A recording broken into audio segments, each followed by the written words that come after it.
Pembicara Netpi kita kali ini adalah seorang pria yang lahir di kota Yogyakarta. Beliau berasal dari keluarga yang sederhana. Setelah menyelesaikan kuliahnya, beliau memutuskan untuk merantau ke Jakarta dan bekerja sebagai guru SD. Kehidupan ibu kota terasa sangat keras dengan gaji yang kecil dan biaya hidup yang tinggi. Akhirnya Tuhan menjawab doanya melalui telepon kakaknya yang mengajak beliau untuk menjalankan bisnis Tiens.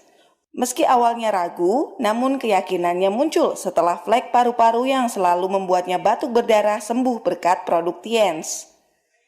Awal menjalankan bisnis ini terasa sangat berat dan membutuhkan perjuangan keras untuk bertahan. Alat bantu dan pertemuan dari One Vision menjadi pegangan beliau untuk membangun tim bisnisnya. Akhirnya satu demi satu impian beliau menjadi kenyataan. Beliau memiliki kebebasan uang dan waktu bersama keluarga. Kebahagiaan beliau makin lengkap karena bisa membantu rekan-rekan di tim bisnisnya untuk mendapatkan impian mereka. Dari bisnis ini, beliau sudah meraih reward luxury car, cash reward yachts, plan, serta free trip ke puluhan negara di dunia. Bisnis ini adalah kendaraan terbaik untuk semua orang yang punya impian dan mau bertumbuh. Bagaimana proses perjalanan beliau menjalankan bisnis Tiens? Mari kita dengarkan sharing dari AB Wijaya. Selamat malam Bapak Ibu dan teman-teman semuanya. Assalamualaikum warahmatullahi wabarakatuh. Salam sejahtera untuk Anda semuanya. Semoga dalam kondisi yang sehat dan tetap semangat ya. Ulang lagi ya, nama saya Abi Wijaya. Posisi saya sekarang ada di Jogja dan di rumah saja. Baik Bapak Ibu, topik saya adalah take off atau tinggal landas. Kita semuanya menjalankan usaha ini itu inginnya kalau ibarat sebuah pesawat itu take off, tinggal landas. Kita berpindah dari satu tempat menuju tempat lain dengan cara terbang. Dan ada beberapa komponen-komponen dalam membangun bisnis ini yang akan membuat pesawat itu terbang. Namun sebelumnya saya ingin share buat Bapak Ibu semuanya yaitu tentang hal-hal yang menjadi dasar kita yang sudah dibuat oleh One Vision agar kita bisa tinggal landas. 773 ya, diingat-ingat ya, 773. Oke. 7 langkah sukses, 7 kebiasaan untuk sukses, dan 3 prinsip dasar. Ya, 773. Awalnya dulu saya bingung banget. Apa ini maksudnya 7 kebiasaan, 7 langkah sukses, kemudian 7 kebiasaan sukses. Kalau 3 prinsip dasar, kita mudah untuk mulai memahaminya. Ya, tinggal nanti bagaimana mempraktekannya. Namun yang saya pusing itu 7 langkah sukses. Ini ada terus ya di setiap OP ya. Kita selalu melihat ini setiap presentasi. Tapi 7 kebiasaan, opo maksudnya? Kenapa nggak jadi satu aja? Jadi sebenarnya kalau saya membuat gambarannya, dan sekali lagi Bapak Ibu, saya ingin ingetin ya bahwa Anda tidak boleh mengambil konsultasi dari panggung, ya. Anda tidak boleh mengambil konsultasi dari acara ini. Semuanya harus dikonsultasikan lagi dengan upline Anda, karena upline Anda yang lebih tahu kondisi bisnis Anda, ya. Nah, 7 langkah sukses. 7 langkah sukses. Jadi ini adalah stepnya. Namanya langkah itu kan step-stepnya, sesuatu yang dikerjakan, ya. Langkah 1 ke langkah 2, ke langkah 3, ke langkah 4. Makanya langkah 1 adalah impian dan sikap dulu. Langkah 2 pakai produk. Dan saya ingat sekali bahwa dulu waktu awal-awal memulai bisnis ini, itu pertanyaan dari para prospek itu selalu, kamu hasilnya apa? Kamu hasilnya apa? Itu adalah pertanyaan yang bikin depresi, betul nggak? Ya, pertanyaan yang bikin kita keringet dingin lah. Saya belum ada hasilnya. Tetapi langkah kedua ini adalah jawabannya. Kamu hasilnya apa? Oh, flek paru-paru saya sembuh. Ayah saya meninggal karena penyakit yang sama setahun sebelumnya. Dan hasil pertama saya adalah penyakit saya sembuh. Hasil pertama saya adalah ibu saya pengapuran persendian tulang yang membuat beliau sakit ngilu setiap hari, sembuh. Itu adalah hasil pertama. Makanya langkah kedua pakai produk itu adalah untuk menunjukin hasil pertama kita. Tentu saja bukan dalam bentuk bonus. Hasil pertama adalah kita sembuh, dan itu nilainya menurut saya lebih gede daripada uang. Gitu. Kesembuhan itu lebih besar daripada uang. Kalau menurut saya, ya, karena kesehatan dan nyawa di atas segalanya. Uang kita juga bisa habis kalau kita nggak punya kesehatan, kan? Nah, oke. Jadi ini 7 langkah sukses itu adalah langkah-langkah yang kita lakukan dalam kerja harian. Sesuatu yang ada di depan layar lah, gitu ya. Oke. Lalu 7 kebiasaan itu adalah sesuatu yang kita lakukan lebih banyak di balik layar, gitu. Karena kebiasaan kita itu akan membuat kita makin terampil waktu melakukan langkahnya. Tanpa kebiasaan yang kita lakukan di balik layar, maka kita melakukan langkah-langkah kerjanya itu jadi kerepotan. Ambil contoh, ya, kebiasaan pertama memiliki dreams book dan menambah terus daftar nama. Kalau kita tidak memiliki dreams book, maka langkah pertama dari 7 langkah seperti membuat punya impian dan sikap, itu jadi impiannya nggak jelas. Saya pengen sukses. Sukses kayak apa? Pokoknya sukses, punya rumah. Rumah kayak apa? Ya yang bagus. Saya pengen sejahtera, pengen makmur. Makmurnya kayak apa? Ya pokoknya uangnya banyak. Nggak jelas. Kenapa? Karena dalam kebiasaan kita di balik layar, kita tidak membuat dreams book atau buku impian. Nah, kalau sudah punya buku impian, baru nih kita bisa membuat sesuatu yang real, sesuatu yang kita inginkan. Templokin rumah kayak apa? Coba kalau cuman mengacu pada langkah pertama, impian dan sikap. Saya punya impian, pokoknya mau sukses. Lah suksesmu kaya apa, Jum? Gak jelas. Suksesmu ki piye? Gitu. Tetapi dengan kita membuat dreams book, kebiasaan ini makin lama makin mengasah impian kita dan real. Rumah seperti apa? Mobil seperti apa? Bahkan dulu di dreams book saya bahkan menulis hutang saya 380 juta lunas. Loh. Kalau cuman punya impian tanpa membuat dreams book, saya cuman ngomongnya ya lunas hutang. Ya, tetapi dengan membuat dreams book itu real, gitu ya. Seperti contoh lagi, kebiasaan kedua, rutin memakai produk Tiens dan melayani minimal 10-20 pelanggan. Rutin memakai produk. Kalau dalam langkahnya, langkah kedua pakai produk. Tetapi pakai produk kadang-kadang di downline saya, di tim saya itu saya udah pernah pakai kalsium dalam kurung. Pernahnya dalam kurung. Jadi ngomongnya saya udah pakai kalsium, saya udah pakai Mooncor, ya, saya udah pakai Vitaline, tapi ada yang tidak diucapkan. Pernah, udah pernah. Sekarang enggak. Ya. Wong rutin pakai kalsium kok tulang-tulangnya sakit semuanya. Wis ngawur banget toh. Nah, itu kenapa? Karena itu langkahnya memang, tetapi langkah ini ada kebiasaan yang harus kita lakukan di balik layar. Ya, yaitu apa? Rutin pakai produk Tiens. Ya. Ngomong-ngomong, ketika kita sudah mulai rutin pakai produk Tiens, maka kita bisa cerita, Bapak Ibu. Ya, tetapi kalau kita hanya sekali pakai produk, yang kita ceritain cuma reaksi tidak balasnya. Wah, kalau saya cuma sekali aja pakai Renus, maka yang saya bisa ceritakan tentang Renus apa? Waduh, itu setelah saya pakai produk Tiens itu yang namanya Renus buat paru-paru saya, habis itu 3-5 hari paru-paru saya kayak kecubit, rasanya sakit banget. Udah pakai produk malah sakit. Mungkin kalau hanya sekali pakai kalsium, ibu saya malah cuma cerita reaksi tidak balasnya. Iya, saya habis pakai kalsium, aduh, tulangnya makin ngilu-ngilu, gitu ya.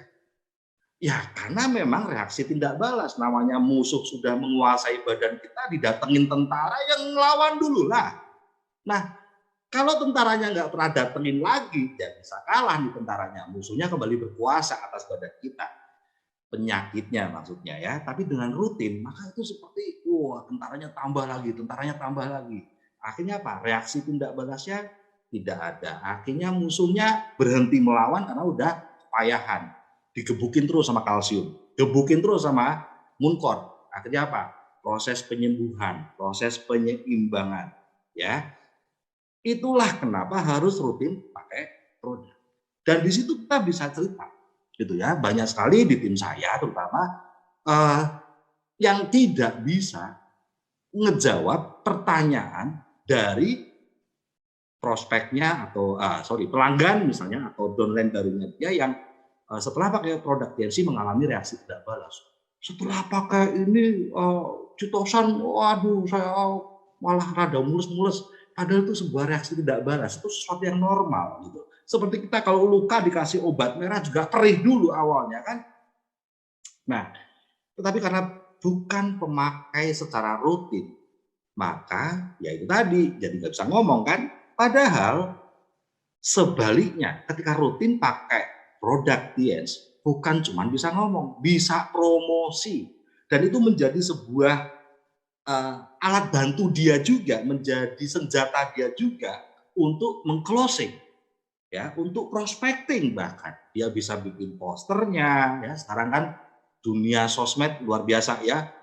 Apapun yang kita rasakan bisa kita sharekan, kita buat posternya dan sebagainya. So, Bapak Ibu, inilah yang namanya kebiasaan. Sesuatu yang kita lakukan di balik layar dengan diri kita sendiri, tetapi akan mengasah diri kita. Membaca buku positif minimal 15 menit per hari misalnya. Hanya kita sama Tuhan yang tahu. Ya, upline nggak tahu, downline nggak tahu, prospek nggak tahu. Membaca buku 15 menit per hari. Tetapi kebiasaan ini akan mengasah kita saat kita presentasi. Akan mengasah kita saat kita membuat janji temu misalnya. Saat kita melakukan tindak lanjut atau follow up. Jadi kebiasaan-kebiasaan yang kita lakukan di balik layar ini akan membuat langkah dari 7 langkah yang kita kerjakan itu semakin tajam. Ya, baik. Nah, tentu saja lemnya itu adalah 3 prinsip dasar. 7, 7, 3. Nah, yang 3 ini adalah 3 prinsip dasar. Lakukanlah semua hal itu dengan edifikasi, dengan konsultasi, dan dengan no cross-lining. Saya tidak akan membahas dalam kesempatan acara CPM pada malam hari ini. Bapak dan Ibu bisa mendengarkan langsung dari kaset maupun dari konsultasi maupun dari basic pack. Ya, oke. Baik. Nah, sekarang ya Bapak Ibu, gambarannya adalah seperti ini. Kalau saya ingin membuat sebuah gambaran, ya, di dalam sebuah dunia apa ya? Dunia penerbangan lah gitu ya. Dalam dunia penerbangan sebenarnya ada beberapa komponen, ada beberapa pihak yang saling bekerja sama untuk membuat sebuah pesawat itu terbang. Ya, ada ATC atau Air Traffic Control, ya. Ini menara pengawasnya, ya. Kemudian ada apa lagi nih? Ada di dalam pesawat itu ada pilot, co-pilot, pramugara dan penumpang dalam pesawatnya. Kemudian ada landasan, ya, ada landasan. Sebenarnya di balik landasan ini juga ada jalur-jalur dari parkiran ke landasan. Itu ada jalur 1, jalur 2, jalur 3 gitu ya. Namanya taksi gitu ya. Jalur menuju dari parkiran setiap maskapai ke satu landas pacu. Karena landas pacu biasanya cuma satu jalur aja. Nah, tetapi juga ada garis batas terbang. Artinya ini adalah batas kalau lu belum terbang, lu harus ngulang. Ya, gitu. Kalau sampai di batas ini pesawatnya belum terbang, ini jelunguk ini pesawatnya. Ya, karena di sini dia sudah harus terbang. Sebelum titik ini sudah harus terbang. Itu sudah ada tandanya sendiri, ya. Nah, dan pesawat itu terbang menuju ke tujuan bersama, baik pilot, ya, pramugari maupun penumpang, tujuannya sama semua. Nah, baik, Bapak Ibu dan teman-teman semuanya, kenapa kita jalankan bisnis TNC? Berbeda dengan kenapa kita bergabung. Kalau orang bergabung di TNC, macam-macam alasannya. Ada yang karena butuh produk, dia menjadi user, ya. Ada yang karena dia pacarnya ikutan. Kalau dia nggak ikut nanti diputus soalnya. Ya, macam-macam lah alasannya orang bergabung di TNC. Karena kasihan. Oh, ada nih, ada. Ya, ada. Prospek saya join karena kasihan ngeliatin saya. Gitu ya, ini orang udah malam kelaparan gitu ya. Kayaknya kok kalau aku nggak join kok kasihan banget gitu ya. Alhamdulillah akhirnya dia join. Macam-macam. Tetapi ketika kita mulai menjalankan bisnisnya, dan bagi Anda semuanya yang ada di acara CPM ini, Core Producer Meeting, Anda adalah orang-orang yang saya pikir Anda menjalankan bisnisnya. Bukan kebetulan Anda adalah pemakai produk 3000 PV satu bulan ini terus ikut acara CPM. Tapi ya semoga saja, kalaupun Anda kelompok user yang akhirnya Anda menjadi seorang CP, ya semoga Anda jadi kepengen ya setelah ikut ke acara CPM ini untuk membangun bisnisnya. Nah, kalau diibaratkan, pesawat ini adalah pesawat TNC. Ya, pesawat ini adalah pesawat TNC. Pesawat yang membuat kita bisa mencapai tujuan kita, mencapai impian kita. Alasan kita kalau menjalankan bisnisnya itu hanya untuk mencapai impian, Bapak Ibu. Beneran. Jadi kalau orang belum mempunyai impian yang jelas, maka dia menjalankan bisnis ini pun juga nggak jelas. Gitu ya, tergantung kondisi, tergantung cuaca. Itu kalau hujan kayak gini jalaninya, kalau kering kayak gini jalaninya, kalau pandemi kayak gini, kalau nggak pandemi kayak gitu. Ya tergantung cuaca. Tetapi ketika sudah punya impian yang jelas, maka dia mulai menjalankan bisnisnya. Jadi kenapa orang jalankan bisnisnya? Karena ingin mencapai tujuannya, ingin mencapai impiannya. Kalau diibaratkan dalam gambar ini saya analogikan pilotnya, ya, dan pilot itu membawa penumpang. Nanti bagi Anda yang sekarang masih sendirian, Anda nanti akan membawa penumpang, yaitu siapa? Yaitu tim Anda, tim bisnis Anda, downline Anda, bersama di pesawat TNC. Gitu. Nah, tahukah Bapak Ibu bahwa baik pilotnya, itu semuanya, krunya, itu semuanya disekolahin dulu. Ngerti caranya nerbangin pesawat, ngerti sikapnya waktu menerbangkan pesawat, mengerti aturan-aturan yang ada di bandara, proses terbang, mengerti caranya komunikasi sama ATC, semuanya itu ada sekolahnya. Gitu. Tanpa sekolah itu, pesawat itu bagikan disetir sama pilot mabok, gitu. Tidak akan ada koordinasi antara pesawat sama ATC dan sebagainya. Nah, sekolahnya itulah yang namanya One Vision.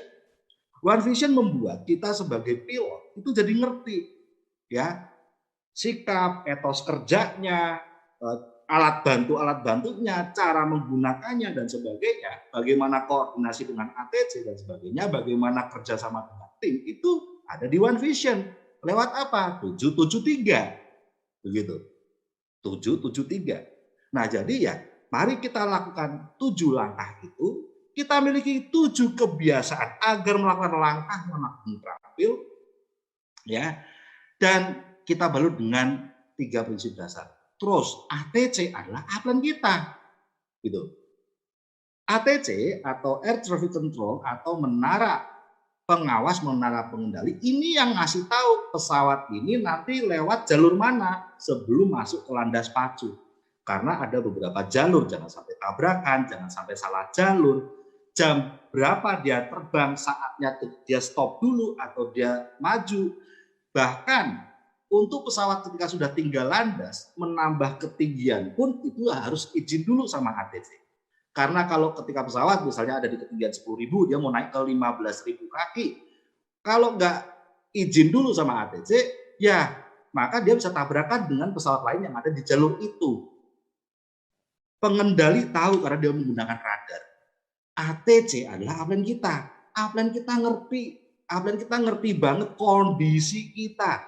Kondisi di sekitar kita ngerti banget. Kapan kita masuk ke landas pacu, kapan kita terbang, kapan kita naik ketinggian, kapan kita stop dulu. Itu upline ngerti. Pertemuan tidak ngerti, upline ngerti. Gitu ya. Sehingga Anda memang tidak boleh mengambil konsultasi mentah-mentah dari pertemuan. Pertemuan itu adalah bagian dari komponen di bandara ini agar pesawat tinggal landas. Tetapi semuanya harus dikonsultasikan dengan ATC kita atau upline aktif kita. Nah, lalu teman-teman, ini nih yang paling penting, yaitu apa? Pesawat ini harus mencapai kecepatan minimal agar bisa tinggal landas. Ya, kecepatan minimal agar bisa tinggal landas. Semakin gede pesawatnya, kecepatannya harus semakin tinggi. Ya, antara pesawat kecil sama pesawat gede itu jelas berbeda. Nah, artinya apa? Semakin besar tim kita, semakin penumpangnya banyak, ya. Maka kita harus benar-benar koordinasi dengan upline kita, kecepatan yang harus kita miliki, gitu ya. Kalau sampai misalnya nih, ini sebagai contoh aja nih ya, kalau sampai misalnya di sini kecepatan pesawat ini harus mencapai 150 km per jam sebelum garis batas terbang itu agar pesawat bisa terbang. Ya sudah, itu harus dicapai. Karena kalau sampai garis batas terbang itu nggak tercapai kecepatannya, ya harus diulang lagi, dari awal lagi. Begitu. Nah, kecepatan ini di bisnis kita, agar kita bisa terbang, Bapak Ibu, itu adalah ini. Ya, silver planner dan gold planner. Silver planner dan gold planner. Silver planner adalah presentasi 15 kali per bulan selama 3 bulan berturut-turut. Gold planner adalah presentasi minimal 30 kali per bulan selama 3 bulan berturut-turut. Dan ini adalah batas minimal. Sebuah pesawat untuk bisa terbang. Ini adalah batas minimal yang nggak bisa ditawar-tawar lagi kalau kita pengen terbang menuju ke PBO, ke parameter business one mission. Ya, congratulations, Anda sudah menjadi seorang core producer. Pengen terbang menuju Royal? Pengen terbang menuju Crown? Ya, pengen terbang menuju Ambassador dan Majesty? Ada sebuah kecepatan minimal, yaitu silver planner dan gold planner. Hanya kita dan Tuhan yang tahu. Upline bisa dibohongin, tetapi pesawat kita tidak bisa dibohongin. Artinya apa? Kita sebagai pilotnya, kalau nggak presentasi 15 kali minimal per bulan, ya pesawat itu nggak bisa terbang. Gitu. Tetapi makin jauh jarak yang kita ingin tempuh, yang ingin kita capai, makin gede impian kita, ya harus gold planner. Silver planner dan gold planner adalah tergantung dari impian kita. Ah, Pak, saya nggak usah presentasi, tetap bisa Royal. Saya nggak pakai presentasi, tinggal bawa aja ke acara OP, juga ada acara presentasi bersama upline lewat Zoom atau home meeting. Oke, tetapi ingat, itu tidak membuat kita punya kualitas. Dan itu nanti pasti bisa turun lagi. Ya, nah, ada apa Bapak Ibu di balik presentasi 15 atau 30 kali per bulan ini? Dalam pengalaman saya, lagi-lagi sebenarnya ini adalah masalah impian saja. Ketika kita sudah jelas impiannya, maka presentasi kita itu bahkan bisa ratusan kali. Kenapa? Karena kalau kita hanya mengandalkan dari acara OP, itu seminggu sekali. Kalau hanya mengandalkan acara presentasi bersama tim bisnis kita, itu waktunya sudah ditentukan jam itu. Padahal prospek kita ada setiap saat. Bisa jadi pada saat acara presentasi prospek kita nggak bisa datang, tetapi di luar jam itu malah bisa gitu ya, malah bisa ketemu sama kita, ya kita presentasi. Dan yang jelas pertemuan OP itu jauh lebih efektif jika menjadi pertemuan kedua, bukan pertemuan pertama, gitu ya. Kenapa kok itu jadi pertemuan kedua jauh lebih efektif? Karena itu membuat layer ya, membuat ada layernya gitu. Karena itu yang kedua. Gitu. Yang penting itu, apalagi sekarang saat pandemi ini belum tentu kita bisa ketemu orang langsung ya. Kita bisa pakai online. Yang penting ada diskusi ya. Dalam pengalaman saya ya, 15 kali presentasi atau 30 kali presentasi selama 3 bulan berturut-turut itu membuat kita menemukan intan lebih cepat. Ya, membuat kita ketemu intan lebih cepat. Ingat Bapak Ibu, batu tetaplah batu, intan tetaplah intan. Kita tidak bisa mengubah batu jadi intan. Ya, mau di follow up kayak apapun gitu ya, dia nggak cuma dengerin kaset, ya, wah sampai di blender tuh kaset sampai diminum, tetap aja nggak ngefek. Batu tetaplah batu, intan tetaplah intan.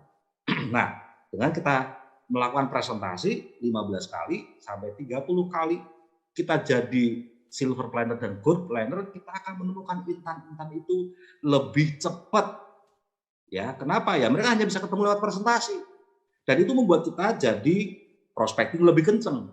Jadi dulu, sekarang ada nggak ya? Zaman awal dulu, ya Bapak Ibu, saya itu benar-benar tidak mau ketinggalan acara namanya 15 Planner. Ada pertemuan namanya 15 Planner. Wow. Dan itu semacam CPM inilah. Luar biasa, ilmu-ilmu pembelajarannya luar biasa. Saya nggak mau ketinggalan. Tapi kenapa namanya acaranya 15 Planner? Karena syaratnya harus 15 kali presentasi. Jadi saya ngos-ngosan harus 15 kali presentasi. Bahkan saya membuat komitmen, saya nggak mau pulang kos kalau belum 2 kali presentasi. Nggak mau pulang ke kos. Itu udah nadar saya. Pokoknya saya harus kena 30 kali presentasi. Gitu. Kalau belum 2 kali saya nggak mau pulang ke kos. Gitu. Sampai-sampai pernah udah malam banget, belum yang kedua nih, wah saya cari tempat pecel lele gitu yang nggak laku, pasti biasanya nggak enak ya, makanya nggak laku. Hanya supaya saya bisa presentasi tukangnya yang jualan. Ketika yang penjualnya, karena nggak ada pembeli ya, ketika penjualnya dengerin saya sambil ngantuk-ngantuk, terus dia bilang, saya belum tertarik ya. Yes, saya ngomong gitu, ya seneng. Kenapa? Bisa pulang, kan udah yang kedua. Bodoh amat lu mau join nggak? Ya, oke, menemukan intan lebih cepat. Nah, kedua, menjadi 15 planner atau menjadi silver planner atau gold planner itu mengasah people skill dan makin jago follow up-nya. Jadi mengasah keterampilan kita, keterampilan hubungan manusianya itu makin terasah. Apa yang kita baca di buku itu teraplikasikan, terpraktekkan. Gitu. Banyak orang mengatakan saya orangnya nggak pintar ngomong, pemalu dan sebagainya dan sebagainya. Coba deh ada presentasi, makin lama makin terasa. Karena apa? Karena sebenarnya orang yang pintar komunikasi sama orang adalah orang yang pintar mendengarkan. Gitu. Kita pikir kalau kita pintar berhubungan sama orang lain, kalau pintar ngoceh. Enggak. Kita pintar mendengarkan, kita pintar menemukan kendala-kendala dia dan hot button-nya dia apa. Tombol panas untuk membuat kita bisa masuk ke impian dia itu apa. Gitu ya. Tapi itu hanya terjadi kalau kita sering presentasi. Ya. Nah, dan presentasi itu bikin kita jago follow up. Follow up, ya tanya jawab kendalanya. Kenapa? Karena kalau kita presentasi, sebenarnya follow up itu ngomongin presentasi, cuman dipotong-potong, dicomot-comot. Ini produknya halal nggak ya? Nah, kita karena udah sering presentasi, kita ngerti ada sertifikat halal. Gitu kan? Bisa ngomong. Ini cara dapat bonusnya gimana sih? Nah, karena kita udah sering presentasi, kita ngerti caranya dapat bonus. Yang ada dalam pertanyaan prospek itu terjawab ketika kita sering presentasi. Ketika kita silver planner atau gold planner, sebenarnya kita itu makin jago follow up-nya. Gitu. Berikutnya, nggak sempat mengeluh dan makin membara karena penolakan. Sebenarnya bukan karena ditolak prospek, karena dia punya waktu buat mikirin itu. Banyakkan nongkrongnya. Lah coba kalau targetnya itu mau jadi good planner.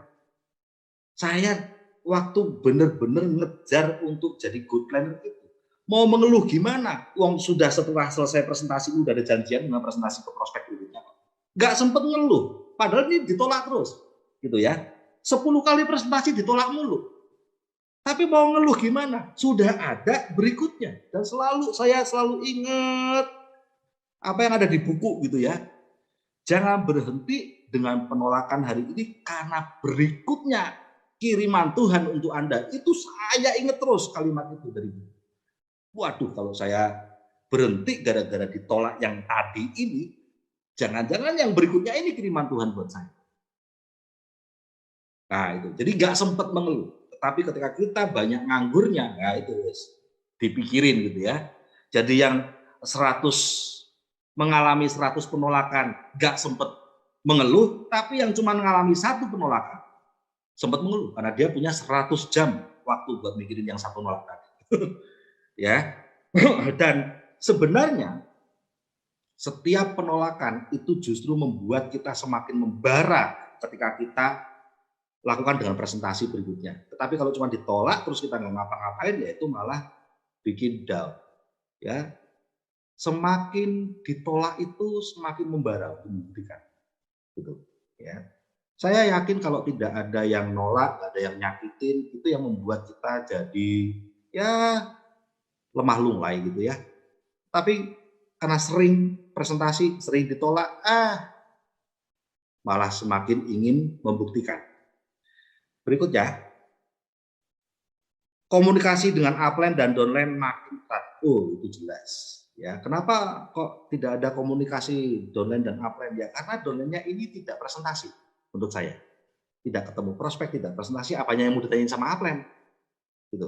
Karena biasanya komunikasi awal antara downline dan upline itu terjadi ketika si downline ini berhubungan dengan prospek, dengan presentasi. Ada hal-hal yang dia tidak tahu, lalu dia ada komunikasi. Jadi kalau tidak pernah presentasi, biasanya tidak ada komunikasi. Mau ngomongin apa? Gitu ya.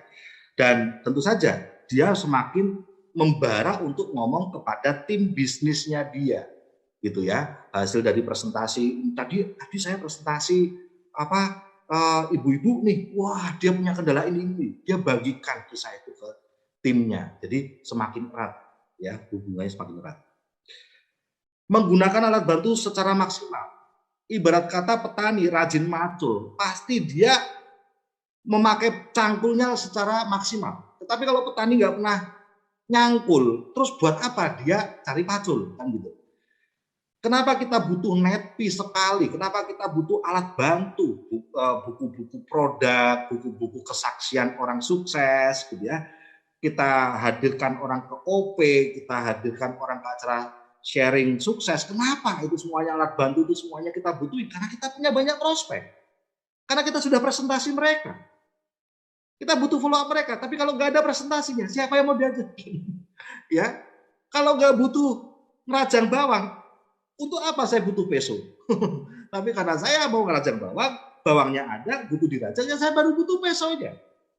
Gitu ya. Jadi akan menggunakan alat bantu secara maksimal. Gitu.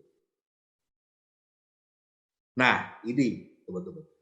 Banyak orang bilang, terutama rekan-rekan saya dulu waktu melihat saya presentasi, mereka gitaran saya presentasi, mereka malam mingguan saya presentasi, mereka tidur saya presentasi. Dan mereka bilang, kamu ini sih cuma duit, cari duit aja. Jangan-jangan kamu nanti lupa Tuhan. Salah. Saya bilang, ngaco. Emang lu pikir kalau aku presentasi terus gak sambil doa gitu? Justru orang yang presentasi gila-gilaan Bapak Ibu, itu mau ketemu prospek aja sampai doa dulu.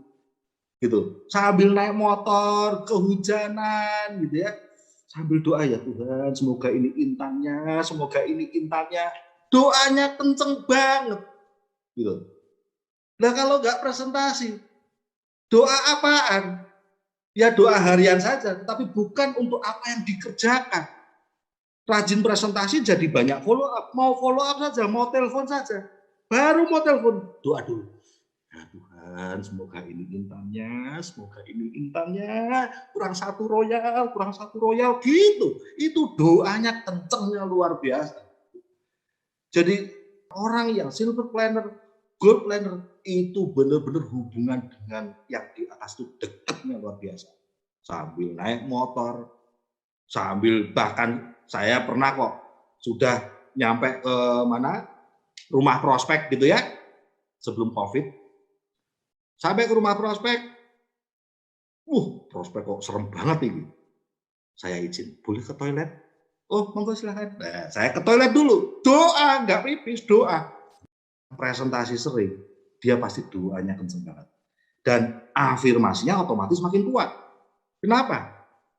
Ya, kita presentasi, kita ngomongin impian, bukan? Nah, kalau kita ngomongin impian, kita sendiri yang akan menguatkan impian kita secara nggak sadar. Kita ngomongin impian prospek kita, otomatis kita sendiri yang ingat sama impian kita. Pasti, itu pasti. Nah, inilah makanya malah afirmasinya makin kuat, Bapak Ibu. Dan ini semuanya benar-benar membuat kehidupan kami berubah.